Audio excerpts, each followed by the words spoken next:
Ley 1314 de 2009.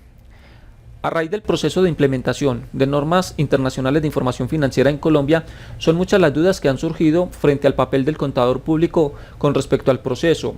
visto especialmente desde la perspectiva del revisor fiscal y de cuáles pueden ser sus actuaciones. La Ley 1314 ha destinado el artículo 9 para hablar precisamente de la Junta Central de Contadores y no le modifica sus funciones iniciales. Dice que continuará actuando como tribunal disciplinario y órgano de registro de la profesión contable, incluyendo dentro del ámbito de su competencia a los contadores públicos y a las demás entidades que prestan servicios al público en general propios de la ciencia contable como profesión liberal. Para el cumplimiento de sus funciones podrá solicitar documentos, practicar inspecciones, obtener declaraciones y testimonios, así como aplicar sanciones personales o institucionales a quienes hayan violado las normas aplicables. Quiere esto decir que la Junta Central de Contadores no pierde su esencia a raíz del proceso de implementación de normas internacionales de información financiera. Y si nos remitimos al Consejo Técnico de la Contaduría Pública, en el artículo 11 de la misma Ley 1314 se habla de los ajustes institucionales. Entonces allí se dice que lo que es el Consejo Técnico de la Contaduría y la Junta Central de Contadores, además de sus funciones habituales, podrá tener algunas que esta misma ley pueda contemplar.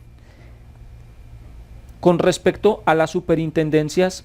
el artículo 10 habla de las autoridades de supervisión y dice que sin perjuicio de las facultades conferidas en otras disposiciones relacionadas con la materia objeto de esta ley en desarrollo de las funciones de inspección, control o vigilancia,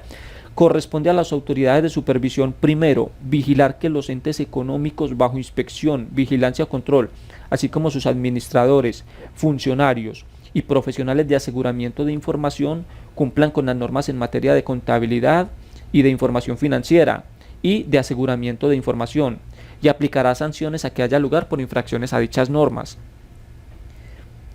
Podrá expedir normas técnicas especiales, interpretaciones y guías en materia de contabilidad y de información financiera y de aseguramiento de información. Estas actuaciones administrativas deberán producirse dentro de los límites fijados en la Constitución, en la presente ley y en las normas que reglamenten y desarrollen.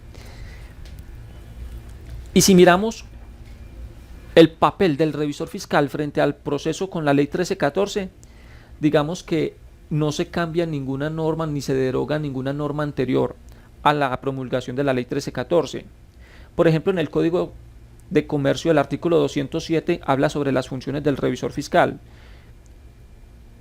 Resaltemos la primera: cerciorarse de que las operaciones que se celebren o cumplan por cuenta de la sociedad se ajusten a las prescripciones de los estatutos, a las decisiones de la Asamblea General y a la Junta Directiva.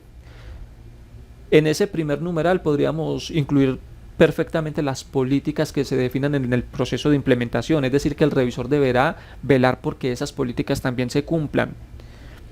En el numeral 3, por su parte, dice que debe colaborar con las entidades gubernamentales que ejerzan la inspección y vigilancia de las compañías y rendirle los informes a que haya lugar o le sean solicitados. La Ley 43 de 1990, en el título segundo, por su parte, hace alusión a lo siguiente. En el artículo 41, el contador público, en el ejercicio de las funciones de revisor fiscal y o auditor externo, no es responsable de los actos administrativos de las empresas o personas a las cuales presta sus servicios. En el artículo 43 reza que el contador público rehusará la prestación de sus servicios para actos que sean contrarios a la moral y a la ética, o cuando existan condiciones que interfieran el libre y correcto ejercicio de la profesión.